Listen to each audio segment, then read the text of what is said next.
మీ ముందుకు ఒక మంచి లాజిక్ వార్తను తీసుకొస్తున్నా. ఏంటి చెప్పనా? Revanth master sketch. అవునా? రేవంత్ మాస్టర్ స్కెచ్ ఏంటంటే, రేవంత్ స్కెచ్ల మీద స్కెచ్లు వేస్తూనే ఉంటాడు. ఎందుకు? కాలయాపన చేయాలి. తెలంగాణ ప్రజలకు ఇచ్చిన హామీలను నెరవేర్చే దమ్ము లేదు కాబట్టి ఏం చేయాలి? ఇప్పుడు దాని గురించి ప్రతిపక్షం గట్టిగా పోరాటం చేస్తుంది. రేపు మళ్ళీ బీఆర్ఎస్ అనేది అధికారంలోకి రాకుండా చేయడు ఎట్లా? వీళ్ళు గెలిచినప్పటి నుంచి చేస్తున్న హరివీర ప్రయత్నాలు. నేను రోజుకి 18 గంటలు పనిచేస్తున్నా అంటున్నాడు కదా, ఆయన 18 గంటలు పనిచేస్తుడు కాదు, 24 గంటలు కేసీఆర్, కేటీఆర్, హరీష్ రావు. ఏం చేయాలి? ఇలా ఎట్లా అష్టదిగ్బంధనం చేయాలి. ఆ అష్టదిగ్బంధనం చేసి ఉక్కిరి బిక్కిరి ఎట్లా చేయాలనేది మొత్తం ఒక స్కెచ్ ప్లాన్ చేసుకుంటున్నాడు. ఆల్రెడీ చేసిండు, రోజు దాని మీద వర్కౌట్ చేస్తున్నాడు. ఏంటబ్బా ఈ అష్టదిగ్బంధనం చేయడానికి ఆయన చేసిన ప్రయత్నాలలో ఆల్రెడీ రాగానే మొదలుపెట్టింది ఏంది? ఫస్ట్ చేసింది కరెంటు పైన కమిషన్ వేసిరు. కరెంటును ఉన్నదానికంటే ఎక్కువ రేటు కొన్నారు అని చేసి ఏదో చేయబోయినరు. అదొక బూమరాంగ్ అయింది. దాని తర్వాత ఎంచుకున్న సెకండ్ది ఏంటిది? ఈ కార్ రేస్ ఒకటి. దీన్ని పట్టుకొని దీంట్లో 50 కోట్ల అవినీతి జరిగింది, మనీ లాండరింగ్ జరిగింది, క్విడ్ ప్రోకో జరిగింది, ఇట్లా ఎన్ని పదాలు గట్టిగా ఉంటాయో అన్ని పదాలను వాడి మొత్తం తన అనుంగు మీడియా, అనుంగు పత్రికలలో గతం ఫిల్లర్స్ వదిలేసి రాతలు రాపిచ్చారు. ఎందుకు? జనాలు నమ్మాలి.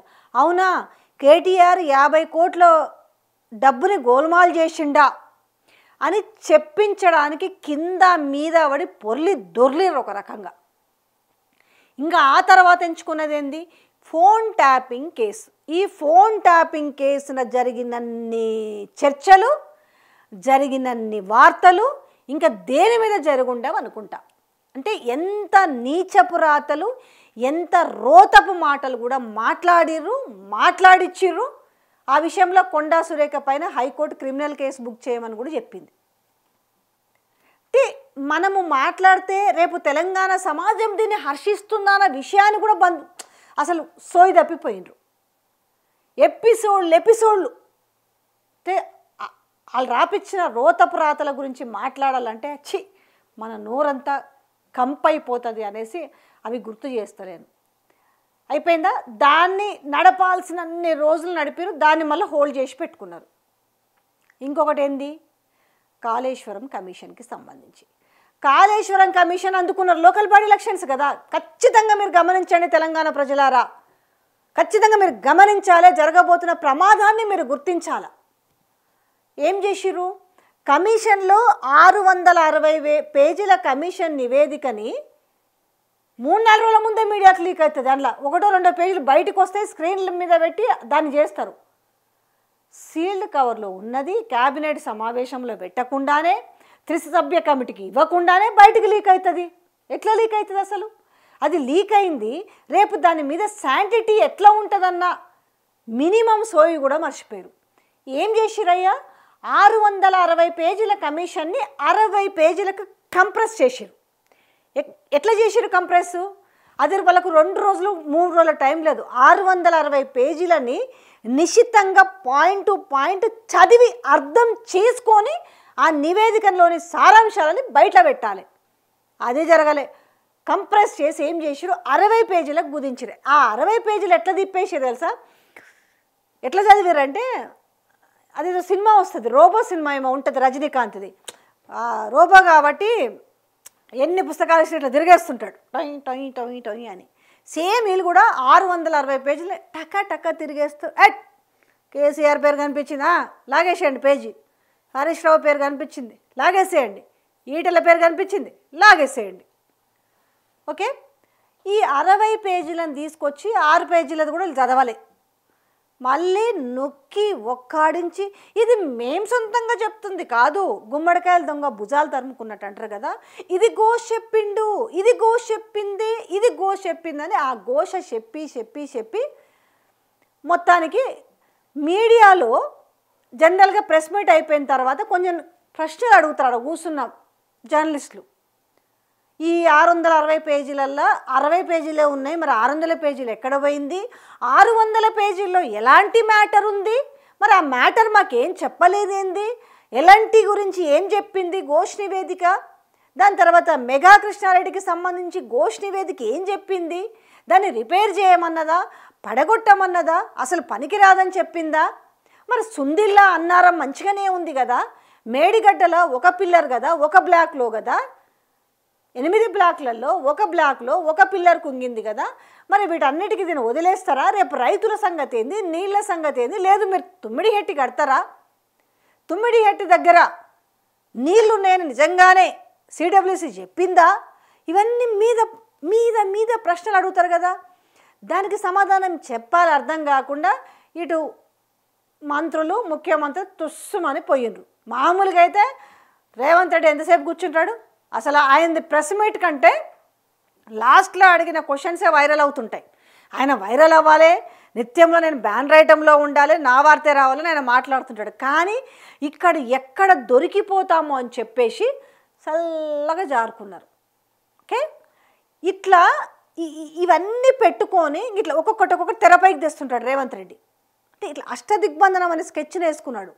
ఏం చేయాలి? ఇంకా ఆయన 18 గంటలు ప్రజల కోసం పనిచేసారు కాదు, 24 గంటలు కాదు, ఇంకొక సమయం ఉంటే 25 గంటలు కూడా ఇదే ఆలోచిస్తాడు. వీళ్ళని దేంట్లో బదనాం చేయాలబ్బా, వీళ్ళని దేంట్లో ఇరికిచ్చాలబ్బా, ఏదన్నా సరే ఓ మాట బురద వాళ్ళ ముఖాన్ని ఇద్దాం, వాళ్ళు అడుక్కునేసరికి మన కాలయాపన జరిగిపోతుంది. ఏమన్నా చేసి రేపు ఏమైనా డిస్టర్బ్ చేయాలి, మొత్తం దీన్ని ఆగమాగం చేయాలి, వాళ్ళని నేను అష్టదిగ్బంధనం చేయాలి, వాళ్ళని ఉక్కిరి బిక్కిరి చేయాలి, మళ్ళీ నేను గట్టెక్కాల. ఇదే స్కెచ్ నడుస్తుంది. కానీ బాగానే ఉంది, వేయాలని మాస్టర్ స్కెచ్లో ఉన్నాడు. కానీ ఆ మాస్టర్ స్కెచ్ ఎక్కడ వర్కౌట్ అయితే లేదు. చేయాలనే ప్రయత్నం చేస్తున్నాడు. ఏదైనా కూడా సాక్ష్యాలతో బయట పెట్టాలి కదా. కాళేశ్వరం ఉంది, కాళేశ్వరం వల్ల బాగుపడ్డ రైతులు ఉన్నారు కదా, కాళేశ్వరం వల్ల జలకలం చూసిరు కదా. కానీ మనం ఇంకా చెప్పాలి. మనము అంటే నా తెలివి ఎట్లుంటుందని, అరే నేను స్కెచ్ చేసినంటే ఎట్లుండాలి, అద్భుతంగా ఉండాలి, నా పాచికలు పారాలి, నా పాచికలు పారుతూ ఉండే విధంగా నా చేతిలో మీడియా ఉంది, నేను చేస్తాను అనేది అనుకుంటున్నాడు. అంటే అదే ఆయన సన్నిహితుల దగ్గర చెప్తున్న మాట కూడా అదేనంటే, అందరు కూడా వేస్ట్ బై, నేను చేస్తా చూడుండ్రి. మళ్ళా కేసీఆర్ని కొట్టాలంటే నా ఒక్కడితోనే సాధ్యం, ఎవడి వల్ల కాదు బై. ఎవరున్నారు ఈ కాంగ్రెస్ పార్టీకి దిక్కు? నేను కాకపోతే ఎట్లా తీసేస్తారు నన్ను? ఎవరున్నారు?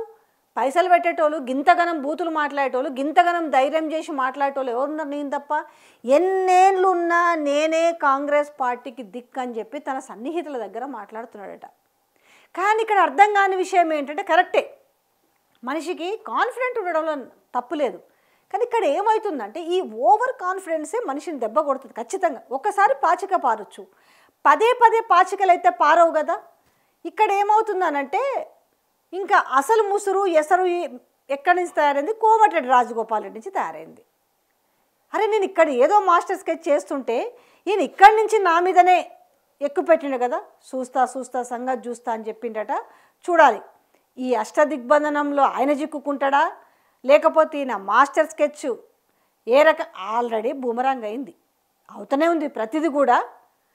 ప్రజలకిచ్చిన హామీలు నెరవేర్చకుండా అన్ని లల్లాయి మాటలు చెప్పుకుంటూ, తుపాకి రాముడు మాటలు చెప్పుకుంటూ పోతే జనాలు ఎవరైనా నమ్ముతారా? భయం అంతా వీళ్ళకి ఎక్కడ పట్టుకుందంటే లోకల్ బాడీ ఎలక్షన్స్ మీదనే పట్టుకుంది.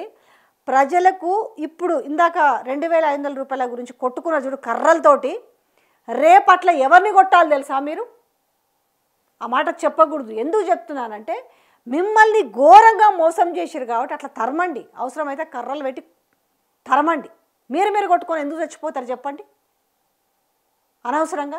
ఏమ్రా భయ్ మాకు ఇచ్చిన హామీలు ఎట్టబోయినాయి, మళ్ళీ ఏ ముఖం పెట్టుకొని మమ్మల్ని ఓట్లు అడగనీకి వచ్చిరు అనేసి వాళ్ళ జుట్టు మీ చేతుల్లో చిక్కింది. వంగి దండం పెడతప్పుడు నడ్డి మీద ఒకటి గుద్దండి. నిజమే, ఇదే కరెక్టు. ఎవరికి ఎట్లాంటి ట్రీట్మెంట్ ఇవ్వాలో అట్లిస్తేనే చక్కగా అవుతారు. సో మీ చేతిలో ఉంది.